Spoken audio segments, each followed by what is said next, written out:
Please subscribe Telugu 7 Media. Chandrababu Naidu గారు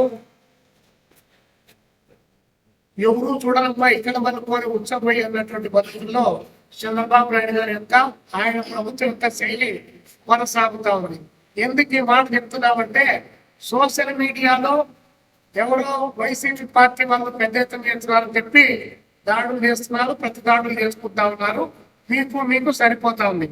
ఇంత communist పార్టీగా సిపిఐగా నంద్యాల జిల్లా దోన్ తాలూకాలో నాగరాజు అనేటువంటి ఒక వ్యక్తి చంద్రబాబు నాయుడు గారి పైన వేపూరి సోమన్ అనేటువంటి వ్యక్తి ఆయన నక్సలిజాన్ని గురించి లేదా అక్కడ ఉన్నటువంటి ప్రజలు చంద్రబాబు నాయుడు గారి మొదటి ఉమ్మడి రాష్ట్రంలో పరిపాలన దశలో పెద్ద ఎత్తున దాడులు చేస్తే ఆ సందర్భంగా ఒక పాట రాశారు.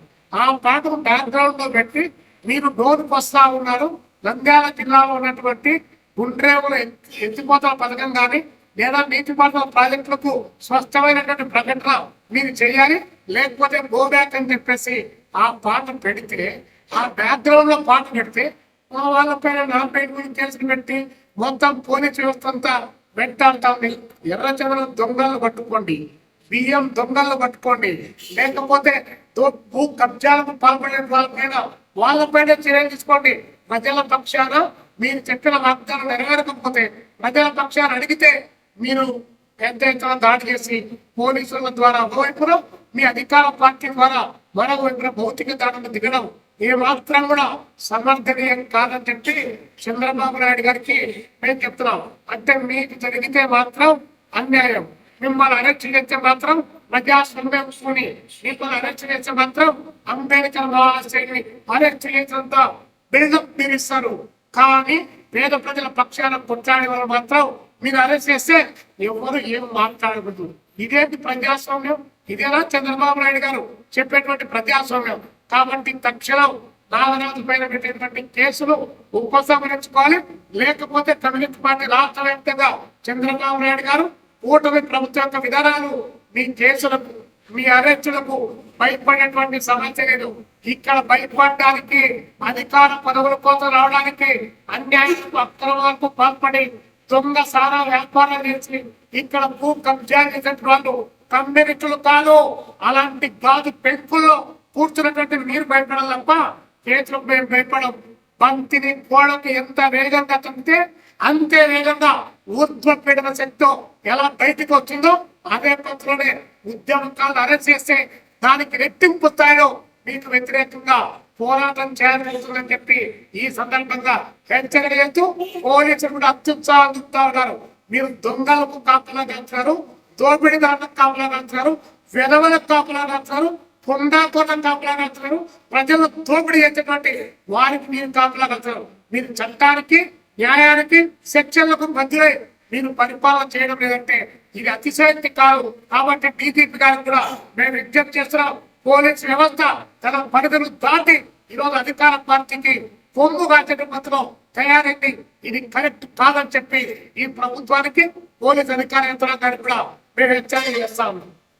12 గ్రామాలకు తాగునీరు అవకాశం జరుగుతుంది. అలాంటి దాన్ని కూడా ఏ మాత్రం కూడా పట్టించుకోలేదు. 500 కోట్ల 600 కోట్ల రూపాయలు ఖర్చు పెడితే 2024లో తెగిపోయింది. తెగిపోయిన దానికి మరమ్మత్తు చేసేటువంటి దిక్కు లేదు. కానీ ఈయన ప్రకటిస్తా ఉన్నాడు, ఇది గుట్టికి ఎగరలేనమ్మా స్వర్గానికి నిత్యం వేసిందని చెప్పి ప్రకటిస్తూ ఈయన మాత్రం 2000 కోట్లు 3000 కోట్లకే దిక్కు లేకపోతే 50,000 కోట్లు 60,000 కోట్లు పెట్టి నలమల సాగర్కు నీళ్లు తీసుకెళ్తా అని చెప్పి ప్రకటిస్తాడు. ఇది నమ్మశక్యంగా లేదనేటువంటి ప్రజలందరూ కూడా ఆలోచిస్తారు. కాబట్టి నీటిపారుదల ప్రాజెక్టులు ఎక్కడ వేసిన గొప్పది అక్కడే చందంగా తయారైన నేపథ్యంలో అదేవిధంగా మేము 6 పాయింట్ ఫార్ములా అమలు చేస్తాం. మా ప్రభుత్వం 99% వాగ్దానాన్ని అమలు చేసిందని చెప్పి బాబు గారు ప్రకటిస్తున్నారు. మేము అడుగుతాం సిపిఐగా, మీరు పట్టణ ప్రాంతాల్లో 2 సెంట్లు, గ్రామీణ ప్రాంతాల్లో 3 సెంట్లు ఇంటి స్థలం ఇస్తామని చెప్పి మీరు వాగ్దానం చేశారా లేదా? ఇంతవరకు ఈ 21 మాసాల కాలంలో ఎన్ని ఇల్లు ఇచ్చారు, ఎంతమందికి ఇంటి స్థలం ఇచ్చారు? ఇల్లు కట్టుకోవడానికి 4 లక్షల రూపాయలు డబ్బులు ఇస్తా ఉన్నారు.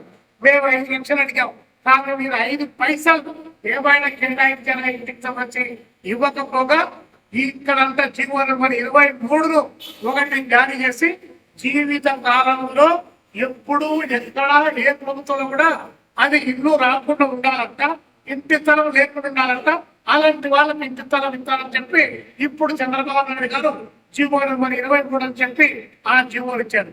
అది ఎన్నికల కంటే ముందు ఆ మాట చెప్పలేదే, ఎన్నికల కంటే ఆ మాట ముందు చెప్పితే 164 మీకెందుకేసిండే వాళ్ళు ఓట్లు, అక్కడ 29 లక్షల మందికి ఇల్లు ఇంటి స్థలాలు ఇచ్చారు.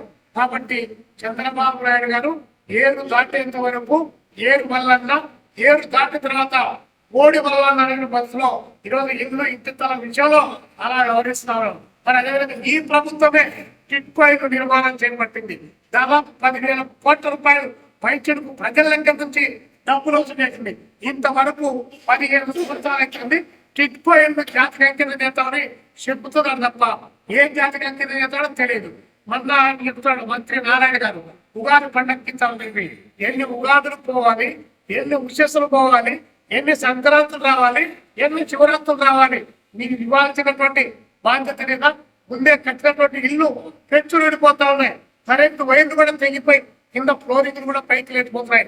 ఈ నేపథ్యంలో మేము భారత కమ్యూనిస్ట్ పార్టీ సిపిఐగా మార్చి 24వ తారీఖు నాడు ఇల్లు, ఇంటి స్థలము, రేషన్ కార్డు, నూతన పెన్షన్స్, అది వికలాంగులకు కావచ్చు, వితంతులకు కావచ్చు, అదేవిధంగా ఒంటరి మహిళలకు సంబంధించి వితంతు పెన్షన్ కావచ్చు, ఇత్యాది అంశాలపైన 24వ తారీఖు ఏర్పడిన 2 జిల్లాల్లో, పాత 26 జిల్లాల్లో, మొత్తం 28 జిల్లాల్లో కూడా పెద్ద ఎత్తున ఆందోళన కార్యక్రమానికి పిలుపునిస్తాను. 2 సెంట్లు ఇస్తావా చేస్తావా, 3 సెంట్లు ఇస్తావా చేస్తావా, కొంత పెన్షన్లు మంజూరు చేస్తావా లేదా అని చెప్పేసి చంద్రబాబు నాయుడు గారితో ఆందోళన తెలుసుకోవడానికి కమ్యూనిస్ట్ పార్టీ సిద్ధమైంది. ఆ పోరాటంలో ఇల్లు లేనటువంటి వాళ్ళంతా కూడా పోరాటంలో పాల్గొనమని చెప్పి మేము పిలిపిస్తా ఉన్నాం. P4 అని చెప్పేసి పేదరిక నిర్మూలనకు సంబంధించి గొప్పగా పథకాన్ని ఒకటి పెట్టాడు.